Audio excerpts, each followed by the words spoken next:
Hello everybody and welcome back to more political chatter. In this video we will be talking about independent voters and how they could destroy Donald Trump's election chances heading into the 2024 general election. So even though this primary race on the Republican side is basically over, Nikki Haley is still playing a crucial part as she is highlighting Trump's weaknesses among independent and more centrist-leaning voters. She has consistently won a solid amount of support in each of the early primary states. In Iowa, winning 19%. In New Hampshire, winning a very impressive 43%. In South Carolina, winning 40% of the vote. So, as she puts it, these are not small groups of people, right? I mean, in a day and age where the presidential election is decided by a couple 100,000 votes across 3 states, and in South Carolina alone, she's getting 300,000 votes. It is significant. Why? Because Nikki Haley is running at this point in a very anti-Trump campaign. I mean, her campaign basically now is just insulting Trump for the mistakes that he made during his presidency and why he's not competent enough for a second term. That is her entire campaign now. And just a few days ago, almost 300,000 Republicans and, I guess, independents in Michigan voted for that. They voted for this completely anti-Trump, everything about Trump that kind of won him the 2016 election when it comes to his populism and his lack of a filter when he speaks. Nikki Haley is at this point running a campaign completely against that, and that won her 300,000 votes in the critical swing state of Michigan, which went to Joe Biden in 2020 by 150,000 votes, and Trump won it in 2016 by 10,000 votes, and Nikki Haley won 300,000 votes. So every vote matters in about 5 or 6 states in presidential elections. That's Michigan, Pennsylvania, Wisconsin, Georgia, Arizona, and Nevada. So if you look at Nikki Haley's vote total, almost 300,000 votes in the state of Michigan, a completely anti-Trump campaign, really based off of the campaign that Nikki Haley is running, the vast majority of those voters are voting against Trump, and that is what we saw in South Carolina in the exit polls. 40% said that they were voting against Trump. So when you have 300,000, when you have about, I know it's different states, but when you have about 40% of 300,000 Haley voters who are voting against Trump and not even for Haley, then that means that Donald Trump has some ground to make up because, Republican voters and Republican-leaning independents clearly do not want him. That many of them, at least. Obviously, this is a huge win. But Donald Trump, as a former president of the United States, who really basically is the incumbent, in this race, it is not a good sign to be losing 27% of the vote, to be losing 300,000 Republicans or Republican-leaning voters in a state that you won by 10,000 votes in 2016. So, he has clearly been, independents have clearly been dissatisfied with him, disaffected by him, and that is why they are voting for Nikki Haley, to show that they are dissatisfied by him, to show that they don't want him as the Republican nominee, to show that they're not voting for him in the general election. But that being said, he does consistently lead among independents. When it's just Trump versus Biden, he leads by 8. Another one, he leads by 12. And head to head, he only leads by 4 in this poll. But when you include Kennedy, he leads by 7. And that brings, that's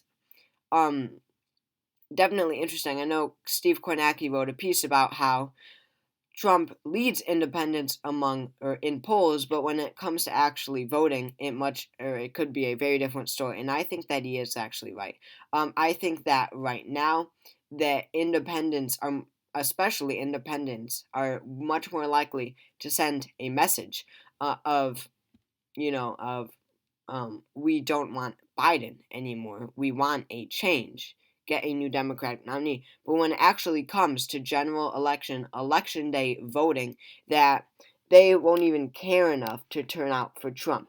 Of course, independents are registered independents for a reason. They are not committed to the Democratic or Republican parties. Politics is not their life. So if they're very unhappy with the two candidates, they may just, answer Donald Trump in a poll to show that they want change. But they wouldn't like him enough or care enough about this matchup to actually go out and vote for him on Election Day.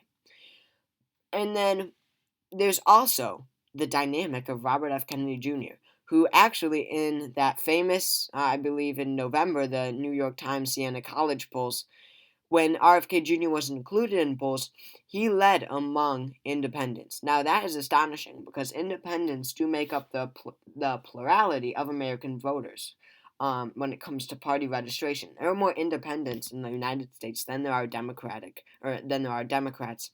and Republicans. So Kennedy leads among the biggest voter bloc in the country, that being independents. And this could also hurt Trump because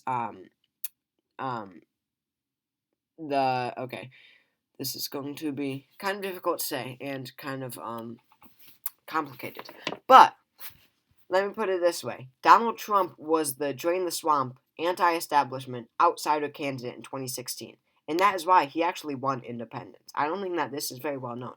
But according to the data, Donald Trump won independents by 1% over Hillary Clinton in 2016.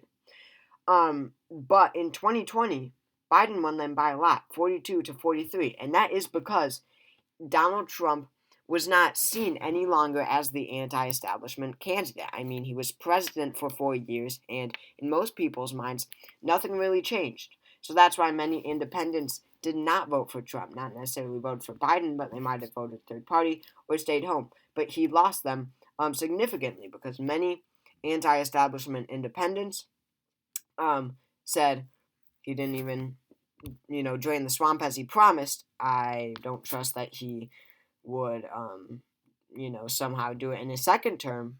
So I'm voting for Biden.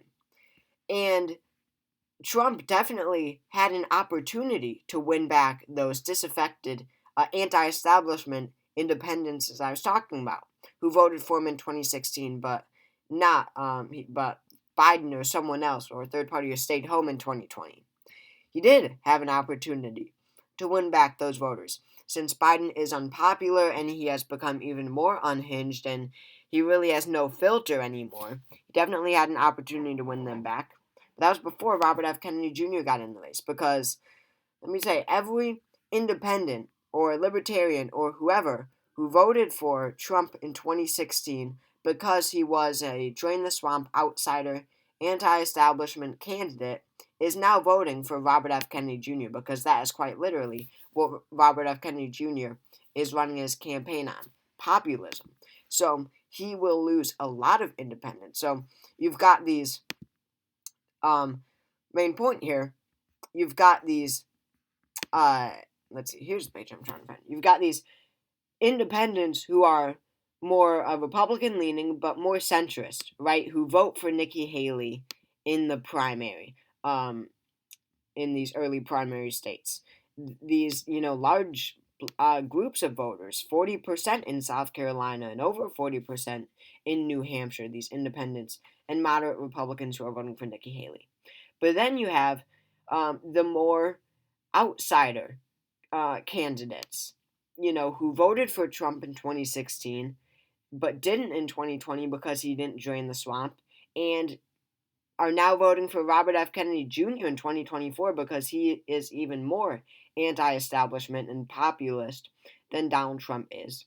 So you've got two fronts, more moderate, and then more anti-establishment. We've got two groups of independents, both of which are turning on Trump.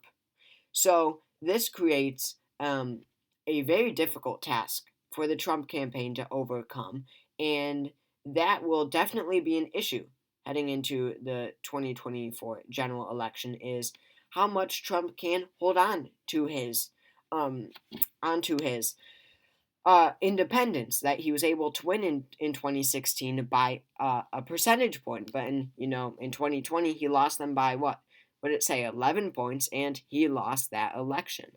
So and I will also point out that the actual data shows that nearly 9 in 10 Haley voters, at least in South Carolina, said that they would not be satisfied as Trump as the Republican Party's nominee. 90% that say that they would not be satisfied. And 6 in 10 say, ultimately, that they would not vote for him. 6 out of 10 say that they are not casting their ballot for Trump. More than half.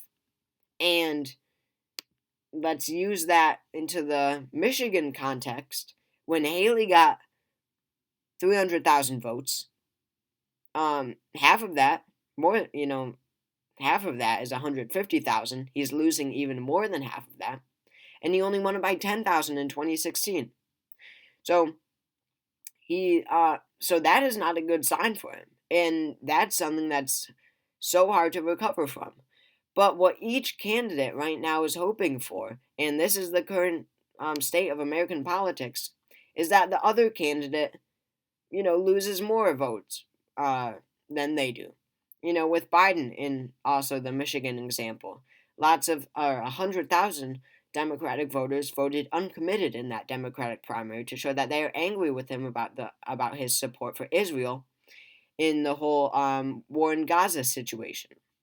So Trump and Biden are right now just hoping that the other one could lose more votes by them, could get more angry people, who won't turn out for them by election day. So that will result in major low turnout in the 2024 general election and high third-party turnout. This is the year of independence, as I've said so many times, but that is where things are right now. They just hope that they could keep enough of their party, at least more than the other guy. So thank you all for watching this video. Make sure you all go ahead and subscribe. Leave a comment if you want. I really hope you all enjoyed it, and I will see you all next time.